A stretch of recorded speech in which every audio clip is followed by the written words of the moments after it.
আমরা চাইছি দ্রুত এর নিষ্পত্তি হোক এবং আমাদের স্ট্যান্ড পুরো ক্লিয়ার। যোগ্যরা চাকরি ফিরে পাক, অযোগ্যদের চাকরি চাক। যারা যোগ্য, যারা পরীক্ষা দিয়ে চাকরি পেয়েছেন, একসময় আমিও পরীক্ষা দিয়ে এসএসসি দিয়ে স্কুল মাস্টারমশাই হয়েছিলাম, স্কুলে চাকরি করে সৌভাগ্য হয়েছিল। আমি জানি কত কষ্ট করে, কত পড়াশুনো করে সেই চাকরিটা পেতে হয়।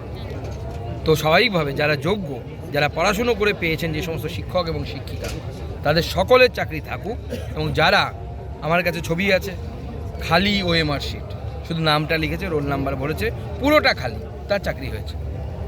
এদের চাকরি থাকা উচিত না। রিপোর্ট বেরিয়েছে, তাতে বলছে জুনিয়র ডাক্তাররা অপারেশনে ভুল করেছিল, সিনিয়র ওখানে উপস্থিত ছিল না, তার জন্য মেদিনীপুর মেডিকেল কলেজ একটা নোটিফিকেশনও করেছে যে এ তো শাক দিয়ে মাছ ঢাকার চেষ্টা, জুনিয়র ডাক্তারদের ঘাড়ে চাপিয়ে দেওয়ার চেষ্টা। কিন্তু এই কোম্পানি ব্ল্যাকলিস্টেড হয়েছে কর্ণাটকাতে ফেক ওষুধ বা ডেট পার হয়ে যাওয়া, এক্সপায়ারি ডেট পার হয়ে যাওয়া ওষুধ স্যালাইন সরবরাহে। এর মধ্যে কি কোনো কারো ডাউট আছে, কারো সন্দেহ আছে? তো সত্য, সবাই দেখেছে। তো স্বাভাবিকভাবে এটাকে কিভাবে জাস্টিফাই করবে? মুখ্যমন্ত্রীর বলার পরেও জেলা থেকে বালি তোলা বন্ধ হচ্ছে। এখানে তো বালির এখন লুট চলছে। লুট মানে কি, কি বলবো, আমার কাছে যা খবর আসছে প্রতিনিয়ত লুট হচ্ছে। এর ফলে দেখবেন আগামী দিনে নদীগুলোর গতিপথ পরিবর্তন হবে, ভাঙন সমস্যা হবে, জল সমস্যা তৈরি হবে বীরভূমের মানুষের উচিত লাঠি সোটা নিয়ে নিজেদের সম্পদকে রক্ষা করা। তৃণমূলের নেতারা এলে মেরে তাদের ব্যবস্থা করা। এরাই চুরি করে করে, লুট করে করে নদী সমস্ত কিছু শেষ করে দিচ্ছে। আগামী দিনে বীরভূমের মানুষ জল পাবে না।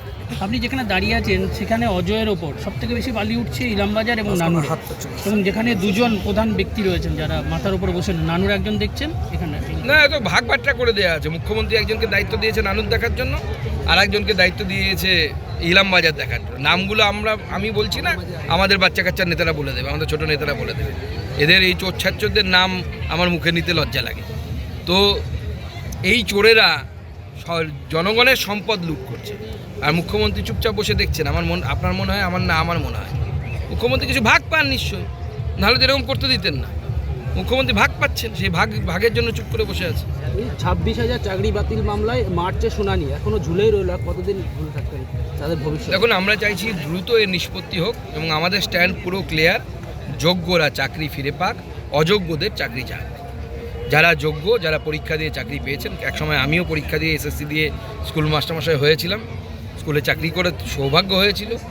আমি জানি কত কষ্ট করে, কত পড়াশুনো করে সেই চাকরিটা পেতে হয়। তো স্বাভাবিকভাবে যারা যোগ্য, যারা পড়াশুনো করে পেয়েছেন, যে সমস্ত শিক্ষক এবং শিক্ষিকা, তাদের সকলের চাকরি থাকুক। এবং যারা, আমার কাছে ছবি আছে, খালি ওএমআর শিট, শুধু নামটা লিখেছে, রোল নাম্বার বলেছে, পুরোটা খালি, তার চাকরি হয়েছে। এদের চাকরি থাকা উচিত না। এটা সম্ভব হবে কি করে? যোগ্য অযোগ্য এটা রাজ্য সরকার যখন এসএসসিকে বলবে যে আপনারা বলে দিন কোনটা যোগ্য কোনটা অযোগ্য।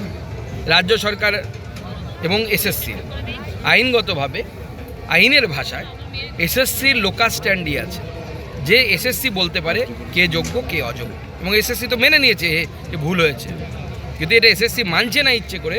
মমতা বন্দ্যোপাধ্যায় এই অযোগ্যদের কাছ থেকে তো টাকা নিয়ে চাকরি দিয়েছিলেন, এই দায়ভারটা যোগ্য আর অযোগ্যকে একসাথে মিলিয়ে দিচ্ছে। 3 ইডিয়টস সিনেমা মনে আছে তো সেই দৃশ্য, 3 জন দেরি হয়ে গেছিলো বলে খাতা নিয়ে এসে নিজেদের নাম জিজ্ঞেস করলো, রোল নাম্বার, তারপর সব মিশিয়ে দিল যাতে খাতা আলাদা করা না যায়। মমতা বন্দ্যোপাধ্যায় 3 ইডিয়টস দেখে ওই একই বুদ্ধি নিয়েছে। আরজিকর কাণ্ডে পরিবার সঠিক বিচার পাবে? দেখুন, যে পরিমাণ তথ্য প্রমাণ লোপাট হয়েছে, আমি তো প্রথম থেকে একই কথা বলে আসছি। 5 দিন পশ্চিমবঙ্গ পুলিশ তদন্ত করেছে, তারপরে সেই পুলিশ আপনার জন্য কিছু রাখবে আপনার মনে হয়? এটা বিশ্বাস করলে তো আমাদেরকে লোকে বোকা বলবে। তো তারাও তো আইপিএস, যারা করছে তারা আইপিএস, মুখ্যমন্ত্রীর কথাই করছে। মুখ্যমন্ত্রীদেরকে গাড়ি বাড়ি আরও অনেক কিছু দিচ্ছেন, সেগুলো আমি বলছি না, বলাও যায় উচিত না, সভ্য সমাজে সবার সামনে বলা যায় না, যেগুলো মুখ্যমন্ত্রী তাদেরকে ব্যবস্থা করে দেন। তো স্বাভাবিকভাবে তারা করছেন মুখ্যমন্ত্রী হয়ে। দাদা, একই বিষয় যে সেন্ট্রাল রেফারেল যে সিস্টেম রয়েছে, তো সেই জায়গায় এখনও পর্যন্ত যে সমস্ত হসপিটাল থেকে সরকারি হাসপাতাল বা বেসরকারি হাসপাতালে বেড পাওয়া যাচ্ছে না, কী বলবেন? দেখুন, এই জেলা যে মেডিকেল কলেজগুলো তৈরি হয়েছে, নীলসাদা মেডিকেল কলেজ নতুন, আর জেলায় জেলায় বেশ কিছু সুপার স্পেশালিটি হসপিটাল তৈরি হয়েছে।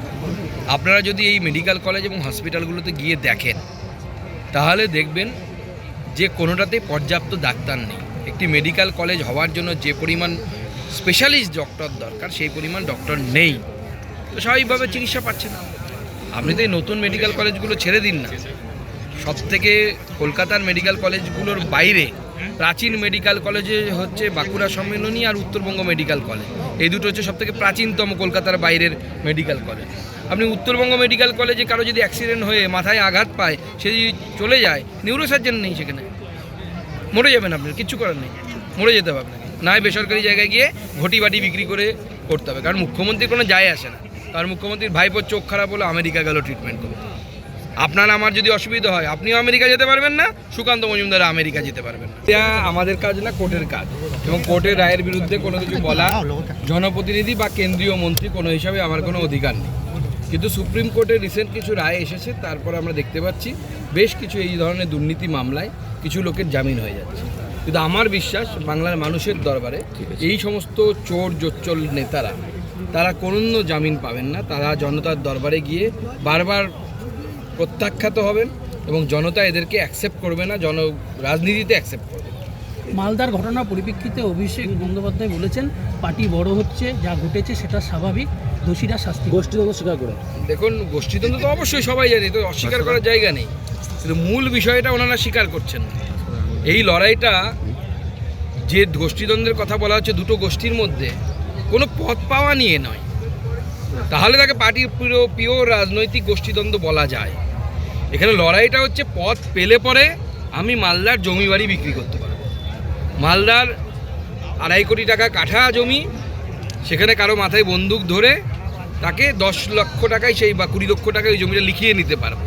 এবং প্রত্যেকটি মালদার তৃণমূল কংগ্রেসের নেতা, সেই নেতারা যারা আছে প্রত্যেকের নাম, বিশেষ করে শহরে যে সমস্ত নেতারা আছে, মালদা মিউনিসিপ্যালিটি এবং তৎসংলগ্ন ওল্ড মালদা মিউনিসিপ্যালিটি, এই দুটো মিউনিসিপ্যালিটির নেতাদের যদি দেখেন, এক একজনের নামে এবং বেনামে কোটি কোটি টাকার সম্পত্তি, কোটি কোটি টাকার সম্পত্তি।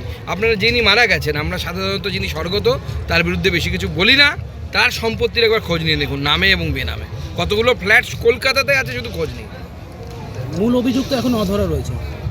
দেখুন মূল অভিযুক্ত কে ওদের দলে, এটা বোঝা খুব মুশকিল। এবং ওনার স্ত্রী তো বলছেন যে এর মধ্যে অনেক বড় মাথা আছে।